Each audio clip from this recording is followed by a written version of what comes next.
Tense दिया है कि मुद्रण की सबसे पहले तकनीकी कहाँ विकसित हुई। मुद्रण का मतलब कि कापी जो छापा जाता है, ये कापी है, इसको कापी किताब छापने की जो तकनीकी हुई थी वो कहाँ विकसित हुई थी। सबसे पहले भारत में हुई थी कि चीन में हुई थी कि अमेरिका में हुई थी, नेपाल में हुई थी। तो चीन में सबसे पहले कापी छपाई की तकनीकी विकसित हुई थी, मतलब कापी किताब को छापने की तकनीकी विकसित हुई थी। ठीक है।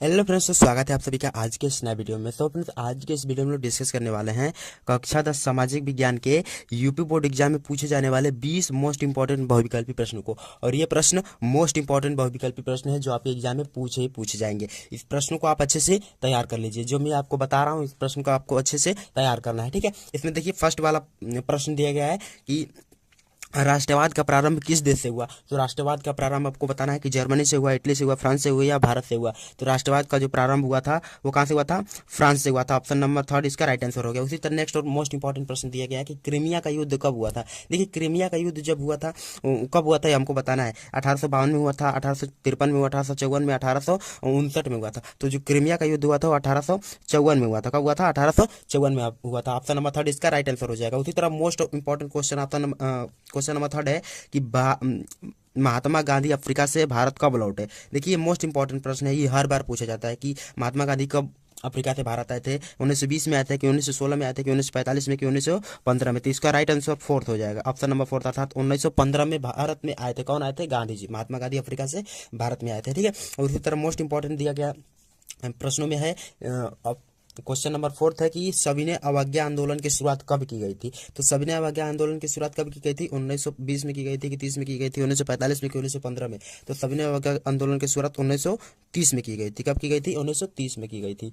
और मोस्ट इंपॉर्टेंट प्रश्नों में है ये क्वेश्चन नंबर 5 कि रॉलेट एक्ट की शुरुआत कब हुई थी। रॉलेट एक्ट जो था, जो ब्रिटिश सरकार ने पारित किया था, उसकी शुरुआत कब की गई थी। तो जो रॉलेट एक्ट की शुरुआत 1919 में हुई थी कि 1916 में हुई थी कि 1915 में हुई थी कि 1920 में हुई थी। तो रॉलेट एक्ट की शुरुआत 1919 में हुई थी। तो ऑप्शन नंबर ए इसका राइट आंसर हो जाएगा। ठीक है। उसी तरह क्वेश्चन नंबर 6 दिया गया है कि किस देश से उत्पन्न कपास पूरे देश में बेची जाती थी। जो भारत, किस देश से उत्पन्न हुई थी कपास जो पूरे देश में बेची जाती थी? चीन से, भारत से, अमेरिका से या रूस से। तो भारत से जो कपास उत्पन्न हुई थी वो पूरे यूरोप वासियों में बेची जाती थी। ठीक है। इसी तरह क्वेश्चन नंबर 7 दिया है, जो मोस्ट इंपॉर्टेंट प्रश्न है कि वैश्विक अर्थव्यवस्था की शुरुआत कब हुई। देखिए, हम लोग को बताना है कि वैश्विक अर्थव्यवस्था अर्थात कब देश आपस में जुड़ना स्टार्ट हुआ, आपस में व्यापार करना स्टार्ट कर दिए थे। 1919 में कि 1990 में कि 1980, 1880 में कि 1890 में कि 1952 में।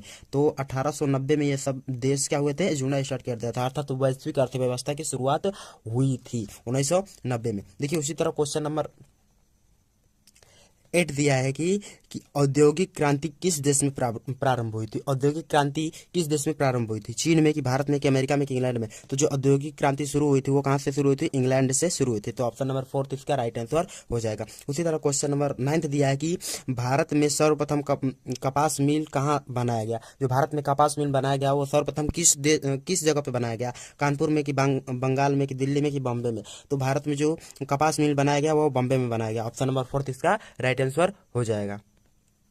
देखिए फ्रेंड्स, उसी तरह क्वेश्चन नंबर 10 दिया है कि मुद्रण की सबसे पहले तकनीकी कहाँ विकसित हुई। मुद्रण का मतलब कि कापी जो छापा जाता है, ये कापी है, इसको कापी किताब छापने की जो तकनीकी हुई थी वो कहाँ विकसित हुई थी। सबसे पहले भारत में हुई थी कि चीन में हुई थी कि अमेरिका में हुई थी, नेपाल में हुई थी।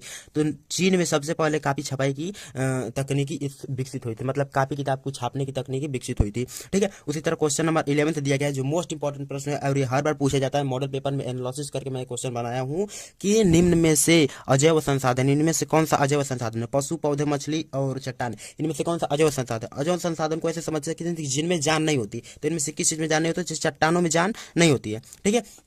इसको हम लोग अजैव संसाधन के रूप की श्रेणी में रखते हैं। उसी तरह जो क्वेश्चन नंबर 12 दिया गया है कि भारत में कितने प्रतिशत क्षेत्र में मैदान है। इसमें से कितने प्रतिशत क्षेत्र में मैदानी भाग है भारत में? तो 50% की, 17% की, 43% की, 30%। तो 43% भारत में क्या है? मैदानी भाग है। ठीक है। ऑप्शन नंबर 3 इसका राइट आंसर हो जाएगा। यहाँ पे देखिए कि जलोढ़ मृदा पाई जाती है। ऑप्शन क्वेश्चन नंबर 13 बोल रहा है कि जलोढ़ मृदा कहाँ पाई जाती है? मैदानी क्षेत्र में कि पर्वतीय क्षेत्र में कि रेगिस्तानी क्षेत्र में कि पठारी क्षेत्र में। तो जलोढ़ मृदा जो होती है वो कहाँ पाई जाती है?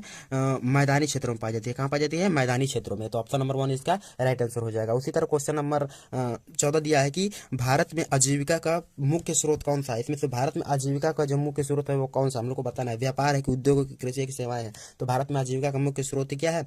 कृषि है। ठीक है। कृषि पर लगभग 75% लोग क्या है, आधारित हैं भारत के। और इसी तरह क्वेश्चन नंबर 15 दिया है कि निम्न में से रबी की फसल, इसमें हम लोग को रबी की फसल बताना है। मतलब कि ऐसी फसल जो गर्मी के सीजन में क्या होती है, काटी जाती है, ठंडी के सीजन में बोई जाती है और गर्मी के सीजन में काटी जाती है। क्या धान है कि गेहूं है कि गन्ना है कि बाजरा है? तो जो गेहूं है वो सर्दी के सीजन में बोई जाती है और गर्मी के सीजन में काटी जाती है, तो ये रबी की फसल हो जाएगी, गेहूं।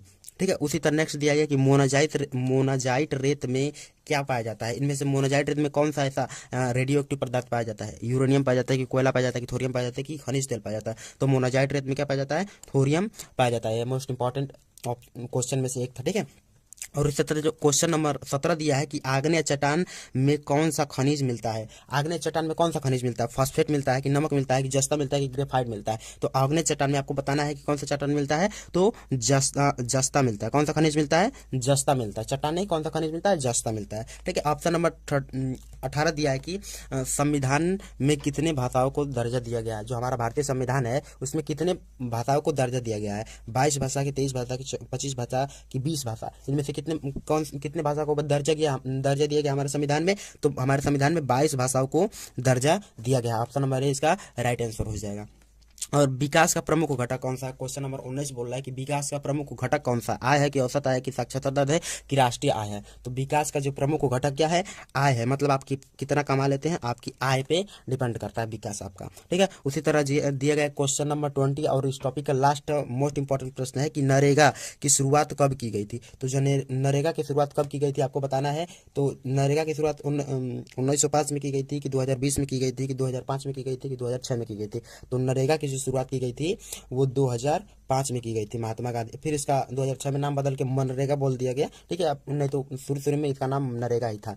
तो मैं आशा करता हूँ कि आज के सामाजिक विज्ञान के आपको 20 क्वेश्चन पूरे समझ में आए होंगे। यदि इसके बावजूद आपको कोई डाउट